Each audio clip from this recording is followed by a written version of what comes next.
প্রতি রোজ বিকাল হলে টুনি আর পায়রা আর কাক মিলে ফুটবল খেলতো।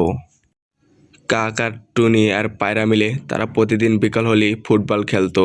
কিন্তু কাক আর পায়রার একটা প্রশ্ন, প্রতিদিন টুনি কোথায় যায়? দেখো, এখন আর আমি খেলবো না। এখন তোমরা খেলো, আমার একটু কাজ আছে, আমি গেলাম।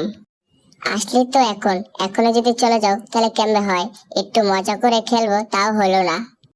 পায়রা চেয়েছিল খুব মজা করে খেলবে, কিন্তু খেলাটা হলো না। তারপর টুনি চলে যায়। টুনি রাস্তা দিয়ে যেতে লেগেছিল, তবে জলপরীর সাথে টুনির দেখা হয়ে যায়। তারপর তারা গল্প করতে থাকে। আরে জলপরি, তোমাকে আগে পরে এখানে তো কখনো দেখি নাই, তবে আজকে তোমাকে দেখছি, খুব ভালো লাগছে। শোনো টুনি, আমি এখানে থাকি না, তবে ভুলবশত এখানে চলে এসেছি। তবে আমার মনের মতো কোনো বন্ধু নাই। টুনি, তোমাকে একটা কথা জিজ্ঞেস করতে পারি?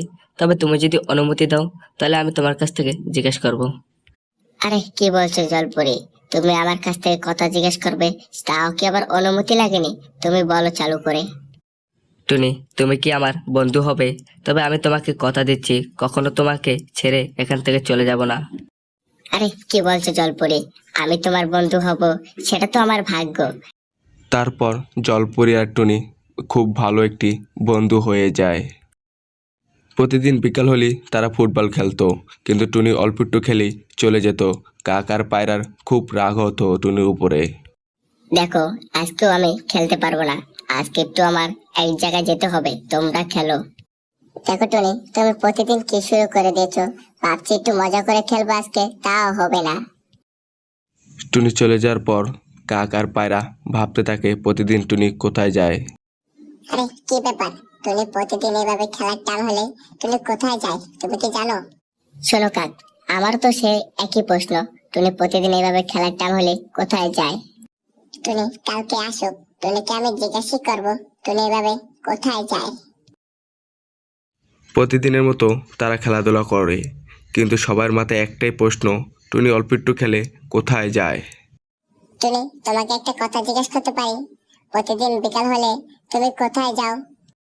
শোনো কাক, আমি প্রতিদিন একটা জায়গায় যাই, কিন্তু এখন তোমাকে বলবো না, আমি পরে বলবো।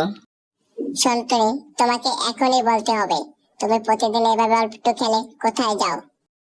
তবে টুনি কাকের প্রশ্ন টুনি দিতে কোনো রকমই প্রস্তুত ছিল না। তারপর টুনি চলে আসে জলপরীর সাথে দেখা করতে। তারপর জলপরীকে কি বলে শোনো।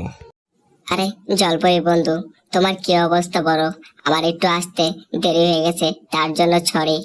টুনি, তুমি পাগলের মতো কি বলছো? একটু তো দেরি হতেই পারে, সেটার জন্য কি আবার সরি বলতে হয় নাকি? অন্যদিকে কাক আর পায়রা টুনির উপরে খুব রাগ হয়ে থাকে। তারপর তারা কি বলে শোনো।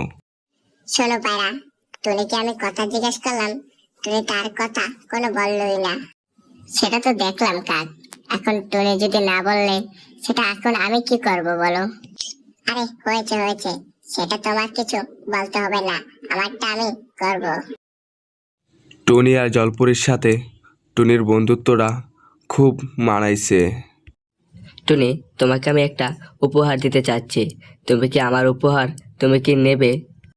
আরে কি বলছো জলপরি, তুমি আমাকে উপহার দেবে, সেটা আমি নেব না, এটা কি হয়? তারপর জলপরী টুনিকে একটি সোনার হাড়ি দেয়, হাড়ি ভর্তি সোনা। সেটা দেখে টুনি খুব খুশি হয়। শোনো টুনি, আজ থেকে এই হাঁড়ি ভর্তি সোনাটা তোমার। আর হ্যাঁ, খুব যত্ন করে রাখবে কিন্তু। আরে বন্ধু, এতগুলা হাড়ি ভর্তি সোনা আমি কিভাবে রাখবো বলো দেখি? শোনো টুনি, আমি একবার যে জিনিস দিয়ে থাকি ওই জিনিস কখনো ফেরত নেই না। আচ্ছা বন্ধু, খুব যত্ন করে তোমার এই সোনাগুলো আমি রাখবো। টুনি কিছুদিন ধরে খেলতে যাচ্ছিল না।